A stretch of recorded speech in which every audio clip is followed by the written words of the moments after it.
Halo, kembali lagi di konten YouTube Dekana Ceta.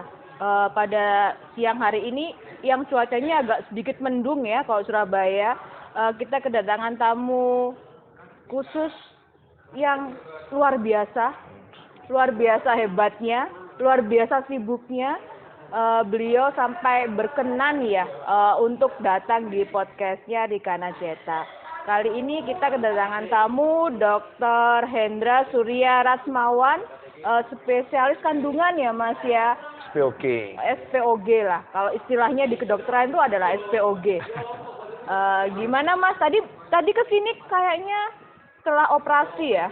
Ya, ini tadi ya nggak tahu ini hari apa sih sekarang sampai lupa Sekarang hari. insya Allah hari Sabtu, ya? Mas. Hari Sabtu jam 5 tadi sudah keluar rumah tadi. Habis subuhan keluar rumah sampai sekarang ya ini baru bisa ketemu Ibu Rita ini. Terima kasih banyak loh Mas sudah berkenan hadir di podcastnya Dekana Ceta. Ya. Beliau ini teman saya mulai 2006 ya Mas. Insya Allah 2006. Karena kita angkatan 2006 dulunya ya. Waktu itu kita Prajabatan. Yes, ya, betul. Iya. Dan beliau ini dokter kandungan yang luar biasa terkenal kalau di Surabaya.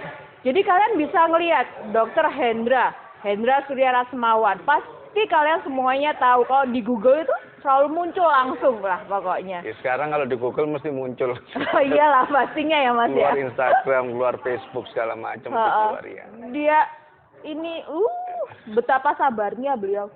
Harus sabar. Oke Mas, siang ini menjelang sore kita enaknya membahas apa ya?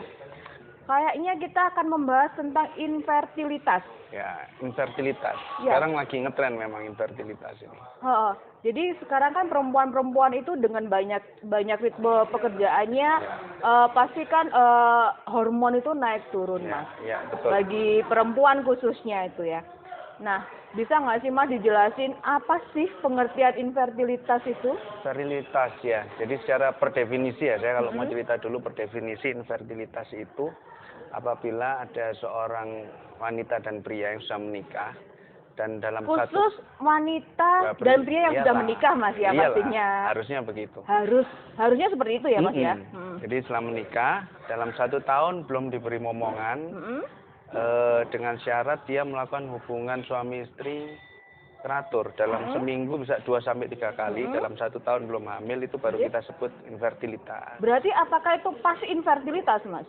Ya, jadi per definisi itu, by definition infertility adalah setahun married, hubungan normal tapi dia belum hamil, itu kita bilang. Oh gitu, penyebabnya Mas? Kira-kira apa penyebabnya? Penyebab itu banyak sekali. Sering datang ke praktek saya itu selalu begini, yang selalu suruh datang mesti istrinya dulu sama suaminya. Paling sering begitu. Padahal sebenarnya yang namanya infertil itu dua belah pihak itu penting harus diperiksa. Suami sama istri. Kalau suami sebenarnya cukup yang namanya sperma, dilakukan pemeriksaan sperma analisa. Cukup hasilnya sedang atau baik atau apa nanti kita bisa lihat. Kalau hasilnya bagus ya sudah berarti sudah cukup. Tapi wanita itu sendiri banyak sekali yang harus diperiksa. Ya. Karena wanita itu bisa tergantung hormonal. Hormonal itu sendiri bisa tergantung berat badan tubuh, penyakit pada wanita itu sendiri,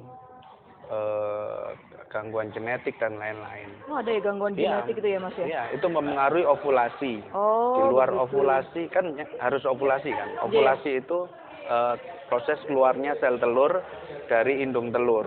Nah, kalau tidak ada sel telur maka tidak ada yang bisa dibuahi. Yang kedua, biasanya ada gangguan sperma tidak bisa ketemu sel telur. Jadi buntu, bisa. Jadi rahimnya si wanita ini buntu. Paling sering penyebabnya adalah infeksi. Penyebab lain bisa karena tumor, polip, kiste, miom, dan lain-lain. Dan itu semua harus diperiksa. Banyak pasangan yang sudah menikah setahun lebih, belum diberi momongan, mereka masih santai-santai aja karena merasa masih muda. Gitu. Nggak sadar, tahu umurnya sudah mendekati 30, 35 bahkan lebih. Sedangkan kita tahu bahwa cadangan sel telur itu sendiri kan terbatas. Maksudnya terbatas, apakah dengan bertambahnya usia perempuan itu akan berkurang, Mas? Betul. Jadi pada saat lahir, wanita lahir, dia itu punya 1 juta cadangan sel telur. Begitu wanita ini pertama kali mens, haid, dia cadangannya tinggal 400 sampai 500 ribu folikel. Yang isinya sel telur. Turunnya banyak ya? Banyak. Dan setelah itu setiap mens keluar satu bahkan 2. Dan lama-lama dia bisa habis. Nah, turun drastis itu di atas umur 35 tahun. Gitu. Jadi akhirnya setelah umur 35 tahun baru memutuskan untuk program hamil, ya chance-nya dengan otomatis sendirinya akan lebih rendah dibandingkan kalau dia sebelum umur 35. Gitu. Mas, kan itu kan Mas menceritakan kepada perempuannya ya, ini dari sisi perempuannya. Apakah laki-laki itu bisa disebut juga, oh nanti dia ada infertilitas laki-laki? Iya. Secara hormonal bisa, karena kalau kita pernah dengar wanita itu menopause, pria itu ada andropause. Gitu. Hormon androgennya berkurang. Cuman selain itu, semakin tambah usia, sperma itu sendiri dia bisa terjadi kerusakan DNA dan lain-lain sehingga dia tidak bisa membuahi, ataupun bila terjadi pembuahan bisa terjadi kecacatan dan lain-lain. Kalau yang tadi kerusakan DNA itu sperma, itu diakibatkan oleh semakin tua usia ya. Gitu. Bahkan juga bisa dengan gaya hidup ya, merokok, alkohol dan lain-lain itu juga bisa merusak DNA. Radikal bebas. Mas, kalau itu kita dikatakan infertil itu apabila seperti apa, Mas? Kan nggak bisa dong kita dalam 1 tahun, kan tadi Mas kan menjelaskan dalam 1 tahun kalau pasangan suami istri itu melakukan hubungan secara rutin dan lain sebagainya, tidak ini berarti infertil. Itu by definition sudah infertil. Nah, nanti baru dicari ini lebih kemana yang menyebabkan tidak bisa hamil, apakah yang laki atau yang perempuan. Jadi pakemnya bahwa dalam 1 tahun kita menikah, apabila kita tidak segera memiliki anak, itu pasti sudah dikatakan infertil. Itu by definition seperti itu. Oke Mas, jadi sedikit paham lah ya. Terus ini Mas, bagaimana kalau kan biasanya kalau masih muda kayak ABG, kalau kita biasanya kan menstruasi itu kan terjadi, anak SD pun biasanya sudah mulai menstruasi ya. Nah itu kan sakit banget Mas. Apakah itu bisa menyebabkan nanti dia bisa infertil? Jadi sakit ini termasuk juga pelajaran juga ya. Nyeri haid namanya dysmenorrhea. Dysmenorrhea itu ada 2, primer dan sekunder. Kalau primer itu murni karena lonjakan hormon aja, biasanya tidak ada masalah. Kalau sekunder biasanya dia disertai dengan penyakit lain, entah endometriosis. Nanti endometriosis ceritanya panjang, nanti kita endometriosis, terus miom, kista, itu bisa menyebabkan nyeri. Nah, biasanya yang ini yang bisa menyebabkan infertilitas. Jadi kalau ada nyeri, tidak selalu penyebab infertilitas, tapi hati-hati, bisa juga ini merupakan salah satu yang menyebabkan gangguan sulit hamil tadi itu. Iya sih, kadang-kadang itu kan sampai ada yang sampai pingsan, ataupun darahnya terlalu berlebihan gitu. Jadi kan adalah saudara saya gitu ya, setiap kali dia itu menstruasi, sampai pingsan lah. Ternyata waktu itu dibawa ke Singapura, ternyata dia ada kista ya. Yang kecil-kecil itu akhirnya dia, jadi dia akhirnya diambil Mas, dioperasi di Singapura itu. Akhirnya memang agak sulit dia memiliki anak ya, gitu. Tapi setelah 2 tahun apa 3 tahun, akhirnya baru bisa. Kalau ngelihat ceritanya kemungkinan yang endometriosis itu paling banyak terjadi. Gitu ya Mas ya. Terus Mas, infertilitas dan mandul sama nggak sih Mas? Sama, mandul itu kan sulit hamil maksudnya, iya. Mandul itu bahasa apa Mas kira-kira Mas? Aku sendiri nggak tahu. Makanya. Cuman dibingungkan kadang-kadang orang kan infertil, dan kalau kita ngomongin kamu infertil kan nggak mungkin Mas. Mandul nih karena udah bertahun-tahun nggak, itu pasti mandul gitu kan, orang kan bahasanya pasti mandul ya, bukan infertilitas, padahal sebenarnya itu infertilitas sama aja gitu ya Mas. Tapi itu kalau di definisi di mana, di kedokteran sih nggak ada seperti itu. Nggak ada ya, di istilah kedokteran mandul tuh nggak ada ya. Cuman kan kita sering menjudge kan, kamu nggak bisa hamil, kamu nih mandul. Misalnya si wanita ini sudah menikah 2 kali 3 kali, tapi selama menikah nggak pernah hamil, dibilang dia mandul belum tentu juga. Mandul itu artinya sulit hamil, berarti ada masalah di dia. Iya. Nah itu yang harus dicari. Kan berarti kan entah dari laki-lakinya atau perempuannya, itu jadi harus dicek dua-duanya dong. Kan nggak adil juga Mas. Pasti tapi kan kondisi orang itu masyarakat selalu mesti menjudge-nya perempuannya aja. Padahal dari sisi perempuan dan laki-lakinya tetap harus dan yang paling sering ada misalnya pria menikah sama wanita, si pria ini sudah pernah menikah dan sudah pernah punya anak. Terus menikah ke wanita yang kedua, nggak hamil-hamil. Terus nanti ditanya, kamu aja yang ke dokter, yang perempuan. Kenapa? Aku sudah pernah punya anak, nggak mungkin aku mandul. Itu. Padahal belum tentu. Jadi iya juga sih Mas karena infertilitas itu ada dua, primer, sekunder. Kalau primer sama sekali belum pernah punya anak, sampai sekarang nggak bisa hamil-hamil atau menghamili. Kalau yang sekunder, dulu pernah punya anak, terus mau nyoba lagi nggak bisa, itu yang sekunder. Nah, perubahan itu bisa terjadi anytime, gitu. Terus bagaimana kita bisa mengetahui bahwa kita itu infertil atau tidak, Mas? Periksa. Ya kan harus periksa, maksudnya secara umum lah Mas. Secara umum gini dulu. Tadi by definisi apa? Setahun menikah, hubungan normal 2-3 kali, nggak hamil sudah setahun nih. Oh kita ini pasangan infertil berarti. Ya kan? Gitu kalau sudah merasa ini pasangan infertil segera ke dokter. Tapi tidak juga harus nunggu setahun. Misalnya baru menikah pertama kali sama-sama wanita di atas 35, prianya juga di atas 35. Lebih baik dari awal periksa ke dokter. Karena usia sudah 35 ini. Nggak main-main karena semakin tambah usia, semakin turun chance-nya untuk hamil akan menjadi turun. Iya, jadi kan memang sekarang program pemerintah bukannya kalau kita akan menikah, kita harus melakukan vaksin. Iya. Terus kita harus memeriksakan diri masing-masing. Sekarang seperti itu kalau ya Mas, kalau salah. Itu lebih ke kesehatan sih. Misalnya kalau saya punya penyakit apa, calon istri punya penyakit apa, nanti kalau menikah nanti bakal anaknya terjadi apa, itu bisa dilihat. Oh gitu ya. Itu lebih ke arah sana sih. Kalau infertilitasnya sih bukan. Nah gini Mas. Setelah kita udah menikah sekian tahun ya, bapak dan ibu ini, terus ke dokter, dengan berbagai pemeriksaan, ternyata mereka tuh sama-sama sehat. Hasil lab itu sehat lah. Semua, betul. Nah, tapi kenapa tidak bisa memiliki anak, Mas? Betul. Sehat itu macam-macam ya. Jadi nah, makanya untuk infertilitas ini ada ahli-ahli tertentu yang memang mengurusi infertility. Jadi infertility bukan di dokter kandungan aja ya Mas, tapi lebih dokter kandungan tapi yang lebih lagi. Nah, infertility ini sendiri unknown faktor yang tidak diketahui itu bisa sampai 40-50% tinggi juga. Sehingga apabila sudah semua diperiksa semua sehat semua tetap tidak bisa, maka yang kita tawarkan adalah jalan terakhir dengan reproduksi berbantu dengan cara bayi tabung. Bayi tabung itu nanti juga bisa diperiksa pada saat sudah terjadi embrio sebelum dimasukkan ke dalam kandungan. Ini dicek ini kromosomnya normal enggak bayi ini. Gitu. Kalau ternyata kromosomnya sudah bagus baru kita tanam ke dalam rahim. Begini Mas, saya sangat tertarik dengan yang namanya bayi tabung. Karena dari pengalaman saya, nah di sini saya bisa sharing ya tentang bayi tabung ataupun insem. Karena itu terjadi pada diri saya sendiri dibantu oleh Mas Hendra ini dan dokter spesialis yang lain. Pada waktu itu kan memang saya menikah setahun belum ya Mas ya, udah gitu kita melakukan.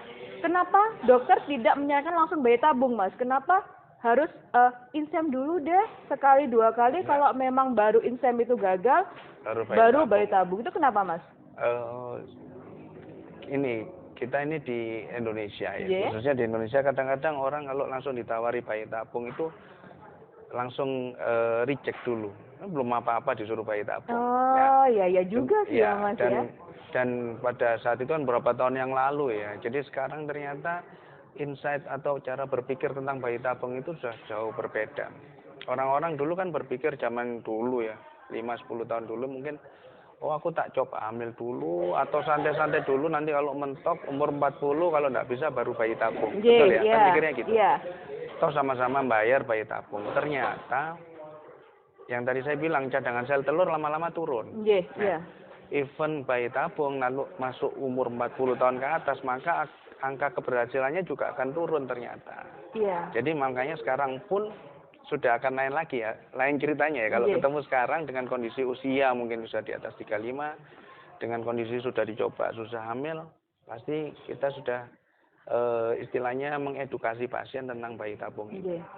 Bahkan sekarang banyak usia muda baru menikah datang ke dokter, dok saya mau simpan sel telur, atau dok saya mau simpan embrio. Oh gitu ya mas. Tapi saya mau hamilnya nanti aja. Oh bisa ya? Ada. Kalau nggak salah ada artis kita ya, tapi saya lupa. Dia nyimpen sel telurnya karena dia sudah usia mungkin di atas 35 belum menikah. Nanti suatu saat kalau dia menikah, sel telur yang sehat ini yang banyak ini baru difertilisasikan, baru ditanam. Waktu itu saya program INSEM itu sampai 2 kali dan gagal mas. Kecewa pastilah, stres mungkin. Dan kenapa sih begini? Padahal aku sudah melakukan berbagai, itu minum obatnya mas luar biasa mas, INSEM suntiknya saya sampai dari 5 tahun yang lalu sampai sekarang pun pemberian injeksi dan lain-lain itu sudah jauh berubah sekarang. Jadi, dengan dinamis ini dia semakin modern dan semakin memudahkan. Angka keberhasilannya juga semakin meningkat. Resiko efek sampingnya juga semakin turun. Dan memang di bayi tabung pasti tidak ada dokter yang menjanjikan pasti hamil. Selalu kita lihat dari usia juga, dari riwayat penyakit, mentok kira-kira 55-60% masih bisa. Tapi tergantung usia sekali lagi. Kalau inseminasi sebenarnya tidak terlalu tinggi, 17%-an kira-kira angka keberhasilannya. Jadi memang case by case sebenarnya kita lihat. Gitu. Iya, akhirnya ya mas, saya kembali lagi ke Mas Hendra kan waktu itu, coba deh kita bayi tabung aja. Nah, ya Tuhan ya Robi gitu kan ya. Prosesnya bayi tabung luar biasa. Labnya kita harus injeknya di jam yang sama, belum lagi sakitnya setiap itu, dan belum lagi kita lihat lagi, aduh sel telurnya belum. Kita minum obat lagi, betapa perjuangan. Kalau mungkin kalau yang pernah merasakan, pernah melakukan program bayi tabung, pasti benar-benar perjuangannya itu luar biasa. Jadi kadang-kadang orang ini bayi tabung pasti dia akan berhasil. Orang kan selalu berpikiran seperti itu, padahal tidak ya mas ya. Karena itu terjadi pada saya, dan nah setelah hari hanya, belum lagi waktu kita ngambil OPU ya, OPU. Waktu OPU-nya gitu kan. Waktu itu dibius lah mas. Kalau nggak dibius bagaimana rasanya kan kayak gitu. Jadi udah gitu, deg-degannya tuh loh mas. Tapi apapun dan bagaimanapun memang Allah itu maha adil.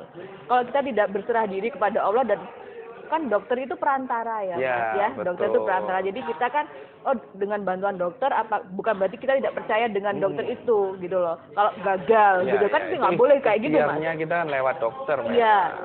Nah setelah sekian lama kita tunggu, nah ternyata di hari hanya mas gagal kan gitu, dan saya hanya ketawa dengan suami saya. Gagal. Itu waktu itu sempat ditanam atau gimana? Iya dong. Sudah diambil. Sudah bayi tabung lah kita program. Kan jadi embrio. Kan tinggal nunggu 2 minggu kan biasanya mas. Dan setelah itu kita periksa lagi, kita datang. Ternyata gagal. Dan kita hanya tersenyum dan ketawa. Sampai Prof langsung menanyakan dengan susternya, kenapa tertawa? Loh, terus kita mau apa? Iya kan kayak gitu. Biasanya datang ke sini kalau bayi tabung gagal dengan mengeluarkan banyak puluhan juta, gitu ya, itu pasti orang menangis dan kecewa. Nah, saya ingat di situ bahwa apapun itu takdir Tuhan, takdir Allah. Jadi sebenarnya proses bayi tabung itu tidak hanya melulu mahal, keluar uang, enggak. Tapi ini suatu journey atau perjalanan. Ini persiapan mental ini sangat-sangat penting. Iya, Mas. Bayangkan, ya tadi itu, sudah bisa, enggak perlu bayangkan sama. Apalagi yang sudah jadi, tinggal dimasukkan ternyata enggak jadi. Apalagi yang sudah ada sel telur, disambung ke sperma, ternyata enggak. Maksudnya sel telurnya ada 10 gitu ya, dimasukin sperma, enggak ada yang jadi. Saya waktu itu 2, Mas. Sudah 2, karena saya minta 3, jangan 3, karena terlalu resiko. 2 aja yang dimasukkan. Nah, itu kan sebenarnya sudah oke loh Mas. Dan gagalnya dengan kita tertawa, Oh iya, gitu kan. Tapi waktu itu saya tidak merasakan kecewa sama sekali, Mas. Karena menurut saya kan ini ya perjuangan. Yang penting tuh kita sudah berikhtiar. Sudah berikhtiar. Ya, Allah tuh kan maha lah, maha segalanya gitu loh. Ya, Allah itu tahu apa namanya, kapan kita diberi yang kita minta, kapan kita tidak diberi. Sebenarnya itu untuk kebaikan kita semua. Iya, karena pada waktu itu memang sudah diingatkan Prof, Mas. Kalau jangan dulu deh dibatalin aja. Karena apa? Masih sekolah S3 waktu itu, Mas, belum selesai. Jadi mungkin dari beban pekerjaan yang banyak, terus ini lagi program bayi tabung, terus lagi sekolah S3 juga, jadi mungkin kan pikirannya ngalos, pikirannya nggak nyantai, jadi masih ada stresnya. Itu ternyata hormonal, juga, itu memang berpengaruh sekali ya, Mas ya. Iya. Ya, tapi luar biasa kemarin itu dengan adanya perjalanan melakukan proses bayi tabung itu mengajarkan diriku ini bersabar, mengikhlaskan bahwa bukan manusia loh yang menentukan, tapi Allah. Nah, untuk keikhlasan ini kan kita harus mencari sendiri. Betul. Ya, Mas. Tidak semua orang punya pikiran seperti Ibu Dokter Rita. Enggak lah. Banyak juga yang merasa kecewa, menyalahkan semua, menyalahkan lainnya, keadaan dan lain-lain. Nah, akhirnya menjadi tidak baik. Nah, ini mungkin bisa jadi contoh juga bahwa semuanya dalam proses ini ya, proses semua kita semua harus menyandarkan diri kita sama yang di atas. Saya percaya itu, Mas. Nggak bisa kita harus, nggak bisa. Iya. Akhirnya belum tentu sesuai dengan keinginan kita. Iya, benar banget. Iya. Nah, tadi kan ada sesi ini sharing pengalaman tentang insem, tentang bayi tabung. Nah, sekarang Mas, bagaimana caranya kita, kan saya juga oleh karena perempuan ya. Bagaimana caranya agar jangan sampai infertil, gaya hidup atau pola makan yang seperti apa yang agar anak-anak itu nanti tidak sampai infertil? Ya, paling gampang gini, tadi saya bilang ada gangguan ovulasi. Gangguan ovulasi itu paling gampang bisa dilihat adalah dari siklus haid. Kalau siklus haidnya teratur, itu secara hormonal kita bisa paling tidak aman ini. Tapi kalau haidnya sering maju, sering mundur, atau dalam sebulan bisa 2-3 kali haid, ini berarti ada sesuatu. Walaupun masih belum menikah, periksakan ke dokter. Nanti dilihat apa penyebabnya. Misalnya, si anak ini overweight atau obesitas, atau mungkin gaya hidupnya dia lebih banyak suka makan yang junk food, suka makan sepertinya junk food ini loh Mas yang sulit ya kalau sekarang generasi muda itu. Kita harus kadang-kadang kalau kita ngomong ke anak kita harus memberikan contoh. Nggak boleh ini, kita juga jangan. Kita makan sehat, mereka akan mencontoh. Olahraga itu sangat penting. Karena ada juga sulit hamil itu ada hubungannya dengan gangguan reseptor insulin dalam tubuh. Ada seorang wanita yang ada PCOS, kalau dengar PCOS ya. Sama diabetes tipe 2 itu apa? Kan gitu ya. Diabetes tipe 2 sama 1 bedanya, kalau tipe 2 itu didapat pada saat dia sudah dewasa. Kalau tipe 1 dari lahir biasa. Dan dia perlu insulin seumur hidup.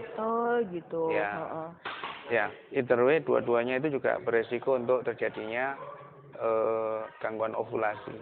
Termasuk gangguan tiroid. Pernah dengar ya, tiroid orang? Pernah tahu tapi nggak paham. Hipertiroid itu yang kelenjar di sini, dia terjadi gangguan fungsi. Orangnya itu biasanya makannya banyak, tapi nggak bisa gemuk. Atau tangannya gampang tremor, seperti itu. Tapi kapan lalu itu sebelum waktu bayi tabung yang saya lakukan, aku pernah tes itu deh Mas kayaknya. Pasti. Semua wajib kayaknya tes HIV. Terus tiroid itu, progesteron, estradiol, LH, FSH, semua. Jadi kalau itu oke, baru kita boleh melakukan bayi tabung gitu loh. Kita kan harus menyingkirkan faktor-faktor yang bisa menyebabkan kegagalan itu sebisa mungkin. Gitu. Jadi kita harus makan makanan yang sehat. Untuk anak-anak tadi kembali lagi kenali haid yang normal bagaimana, polanya bagaimana. Kalau dia di luar normal, periksakan ke dokter. Ada kemungkinan gangguan ovulasi. Kalau penyebabnya hormonal, bisa dilihat apa karena gaya hidup, makanan dan lain-lain. Atau mungkin dicari, mungkin si anak ini ternyata ada tadi hipertiroid bisa, atau ada gangguan tumor di otak misalnya loh ya. Malah sampai ada seperti itu Mas? Bisa, ada. Oh, berpengaruh sekali ya berarti ya? Ada tumor, banyak faktor. Iya, prolaktinoma atau adenoma yang di otak itu juga bisa mengganggu ovulasi atau hormonal.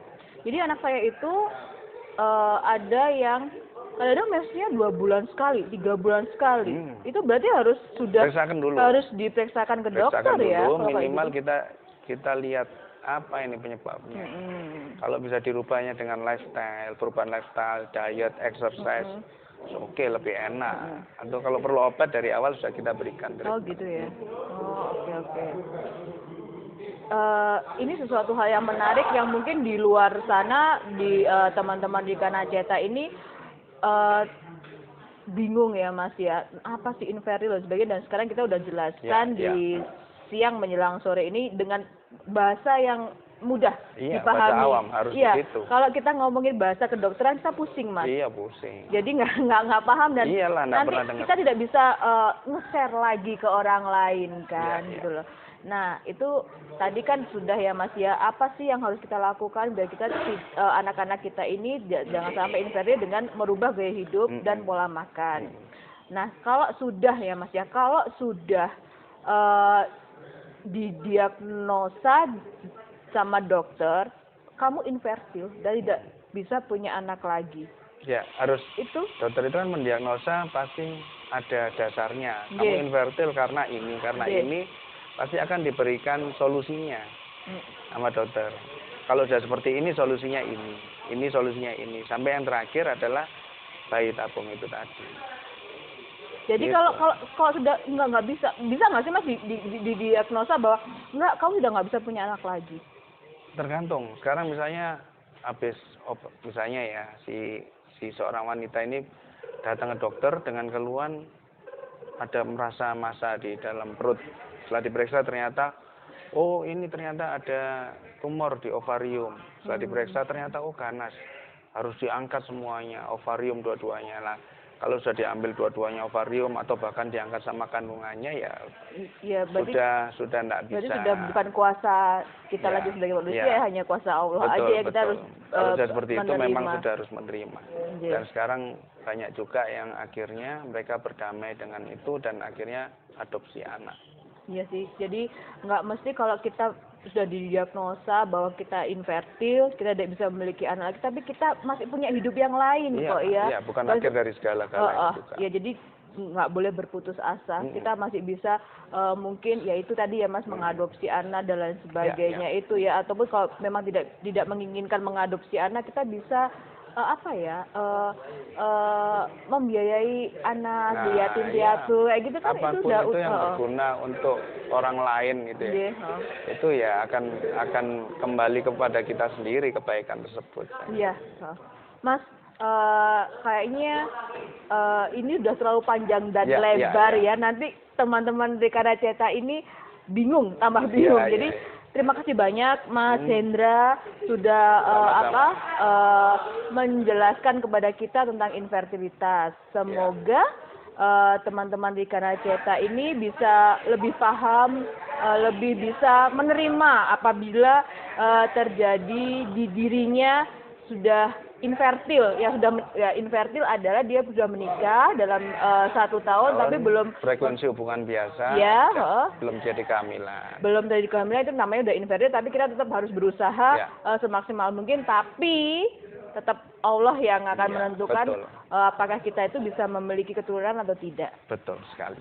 Terima kasih banyak ilmu yang sudah didapatkan dari Mas Hendra ini. Sama-sama. Dokter yang sabar banget. Boleh kalau ke Surabaya, beliau ini ada di RSIA Kendang Sari ya, Pak? Ya, saya di Kendang Sari memang. Iya, jadi bisa nanti bilang aja temannya di Kanaceta gitu. Jadi datang ke Mas Hendra apabila memang ada keluhan-keluhan.